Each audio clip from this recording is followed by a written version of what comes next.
Hello, world.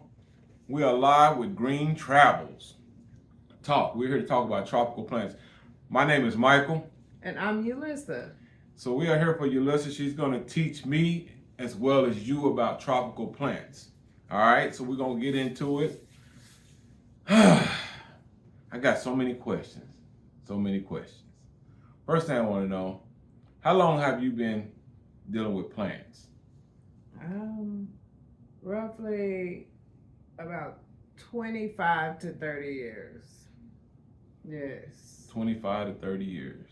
That's a long time. And that's including vegetable gardening and, minimal, lawn gardening, but I mostly vegetable garden from 30 years back. Okay. Let everybody know what type of plants that you care for. I grow um, outdoor vegetables. I also do succulents, cacti, and of course indoor tropical plants. Okay. Yes. All right. All right. Now, we're in Oklahoma City. Is it hard to grow tropical plants in Oklahoma City? Um, of course, you probably wouldn't want to grow them outside. Maybe put them outside in the summertime, but they're mostly indoor plants because there's special care for them. Too much direct sun could harm them. Um, as far as tropical plants versus cactus and succulents, cactus can be grown outside, depending on if they're meant to be grown outside. But as far as zoning, like we're zone 7B, and you cannot grow them outside all year round like you would be in 9. Zone is 9, and up. But yes, um, it's difficult to grow them outside, but not hard to grow in your home environment. Okay. So you said we're at zone 7B. Yes. So, um, so like California. Well, yeah, let's say California. We Texas up under us. Then if we go to Florida, if we east of Florida, if we go back west to California, what are the so we in between pretty much. So that's why we're at 7B. So the higher the zoning, the better for the tropical plant. Is that what I'm hearing? Yes. Okay. Yes. To grow them outside. Yeah. But But you have to create a tropical environment in most, states in the U.S. Florida, you can probably grow them outside successfully. okay. But yeah, it wouldn't even matter. They have to be set up in a tropical environment. You have to mimic, where they come from. Okay. Make them feel at home. Yeah. Okay. So, say you go to the store and you buy a couple of plants. You know about plants, so you're gonna look for certain stuff. Whereas I go, I'm just gonna see a plant. So say we go to the store together. You get 3 plants. I got 3 plants. We get home. Your 3 plants are good, but 2 of mine are sick. But I don't know they sick. So how do you care for sick plants? Okay, well, that's a great question because most of the time you go into the store Mm-hmm. and a big, shop, and you be like, I like that plant, not knowing that it may be root bound, like it needs to be repotted. You may not know that they just propagated that plant and haven't even adapted to the soil yet. You really don't know that unless you have some type of skills of knowing that. That's So it's a learning so thing. do you do it by eyesight? Yeah, You can see by eyesight. But like yeah. I said, I don't have the green thumb, so like I said, I may go. What if it's got a little brown on it? I may say, oh, I don't want that plant. I want this all green plant. Just because you see brown, does that make it sick? And it could be, Okay. you don't know how the roots look, you might want to take it out of the pot and look at it to see if the roots are, compromised or anything. But no, you don't just buy it because it's lush and green. You don't just not buy it because it has a brown leaf on it. You really need to examine that plant. Okay. So what about the diseases on the plants? How do you see that? Like I said, once again, if I seen that yellow looking on the leaf or whatever, when I say, "Oh, that's a sick plant or diseased plant," how do you tell if it's got a disease, and what type of disease are they? Yeah, how can you tell? I mean, there's so many different ones. You can have a fungi, it could be bacteria, a virus.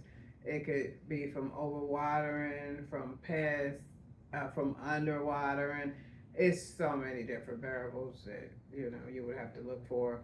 But yeah. So overwatering and underwatering, Mm-hmm. they can get a disease from that. And what and can you explain about the overwatering and underwatering? I mean, underwater. If I like I said. Okay. Overwatering meaning you watering it too much, you drowning it. Okay. Okay. And underwatering means you forgetting about it. You're not giving it water. Okay. You might give it a little water and think, oh, that's enough, just a little sip, and that's enough. No, all the roots need to be equal in the plant. But if you think about it, the plant needs to drink, water. All plants, even cactus, they say cactus can mostly take care of themselves.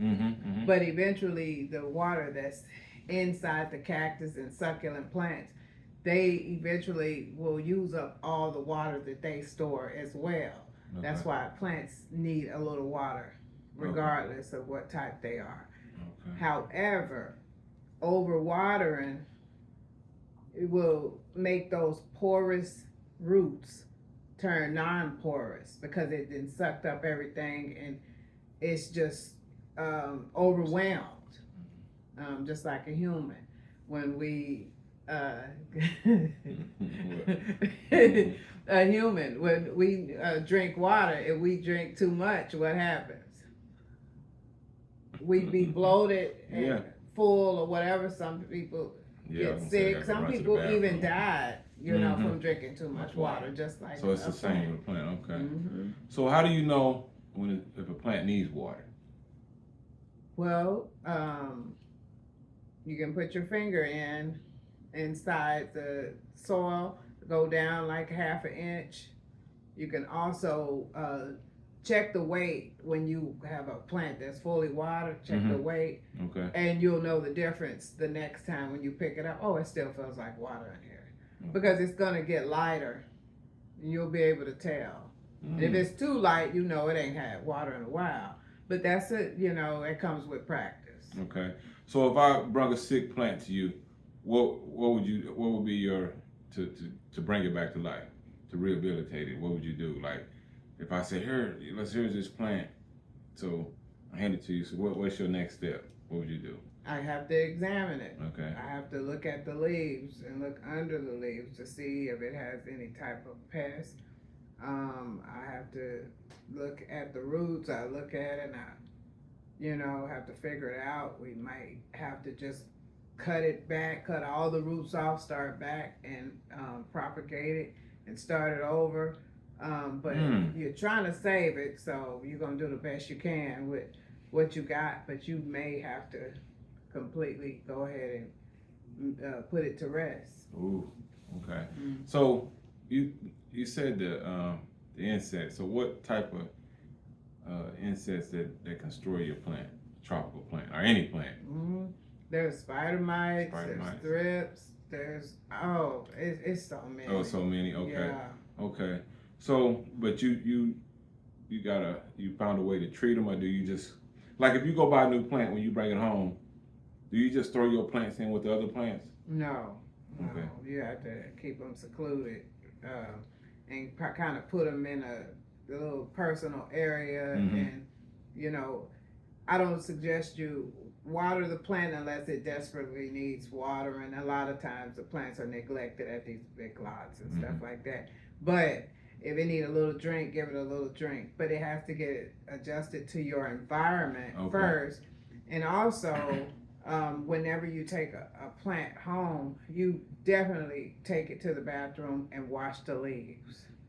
Okay. That's for that's insects might be on it, spider mites, whatever.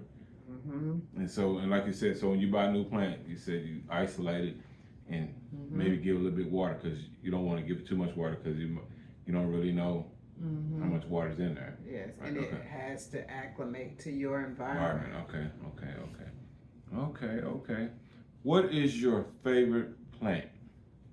It's the Hoyas. I'm not gonna lie to you. Yeah, I don't really like to say I have a favorite, but it's the Hoyas. The Hoya. Mm-hmm. Okay. And I know I'm not gonna ask for a specific name because I heard you say there's so many Hoyas, so we won't get into that right now. That'll be on another show. That'll be another travel talk. Yeah. Okay. What's your least favorite plant? I don't really have a least favorite, but the ones that's hard to care for, Mm-hmm. sometimes they be so beautiful that they is, make you mad because you struggle just to, get them to stay along, and that's mostly like dracenias and Okay. crotons and stuff like that. Yeah, because I was gonna Crichton, ask. some I was people. gonna ask the name, but Yeah. okay. So okay. Okay. Mm-hmm. That's whew, so many plants. So many plants. So how do you feel about artificial plants? Because one time we was having a conversation and you was like, it harms the earth, it harms the animals, the birds, and all that. Can you elaborate on that for a little bit about that? Yeah, it's very bad. It's artificial plants. Normally, people use those for weddings and things like that, and then they put them in storage and put them up there. It's not meant to go in your yard for birds to take back home to their nest or whatever, or choke on them, whatnot. It's not natural. Okay. Yeah. And this is not. Don't get upset because some people like artificial plants. I mean, that's your thing. It's just like I said, you got to think about the animal, the birds and stuff, because that do. Yeah. That's why I asked the question, because I never looked at it that way until you brought it up to me. Because if a bird do rather take it back to his nest or whatever, yeah, I get it. That's not good. That's not good. I consider it an abomination. Okay. Mm-hmm.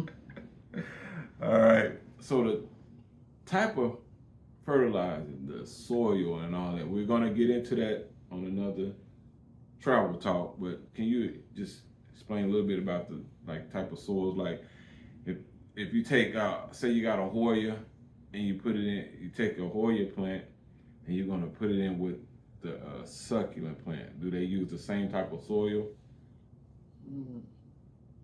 No. That was another good question, wasn't it? That was a great question. Because, Hoya comes from the tropics, and they have soft, lush soil, very nutrient dense.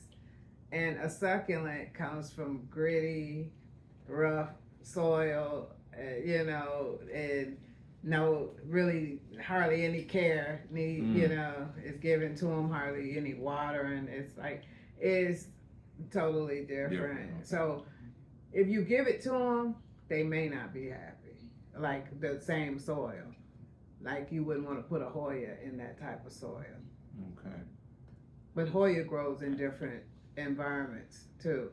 Hoya can grow on wood. They can grow on cocoa core. It's so much. Yeah. So. Oh yeah. Yeah, we can get into that. Okay.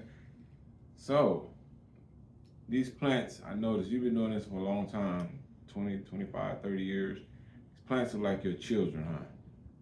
And that's why I asked what was your favorite to your least, but you didn't really have a least. You got the hard-headed one. Right. Yeah. So you treat them like children, so there's no So you treat them all equal, even though Yeah. Hoya's your favorite, you love it. This I forgot the name of the other plants. You said it kind of Just hard, saying, yeah, but you didn't say I personal. didn't dislike them. You said they just make you work harder. That's like Yeah. children, you know. Yeah. They're gonna make you work harder. So that's good. So I see plants to you as children. Yeah. That's the love for it. So that's why you educate yourself on it. And she's here to give y'all education I'm about a it plant too. mom. Plant mom. That's it. Plant mom. So how can they get in contact with you if they want to purchase a plant? They want some information, whatever it may be. How do they get a hold of you? You can go to my website at gity.nursery.club.com, and you can follow me on Instagram, TikTok, or YouTube. Hopefully you're watching me now, and you can purchase some plants on my website and everything. And in the description box, I'll put my other social media. I don't know if It'd be Facebook. It's okay. Yeah, and Facebook. Yes. So you're on all the social media platforms. Yeah, most of them. Is it? You said it's Amazing. Gity. At Gity. At Gity. Okay, just y'all know how to find it. All right. Yeah, it'll be in the description box. Well, we thank y'all for sitting down with Green Travels. Yeah, And we'll be back. Green Travel Talk. I'm sorry. And we'll be back. You know, because we're gonna keep this going because she's very knowledgeable. We want to just share the information because this is something she loves. Like I said, these are her children, so she's not gonna neglect, and she's not gonna neglect anybody to ask for information. But like I said, if you want to purchase something, please go to their website and check it out. Anything else you would like to add to this before we say good night or goodbye or a great new day? I would like to say thank you all for joining us, and I hope that we can all become green plant friends and join Green Travel Talk with Mike and you, Lisa. We are out, y'all. Thank you. Peace.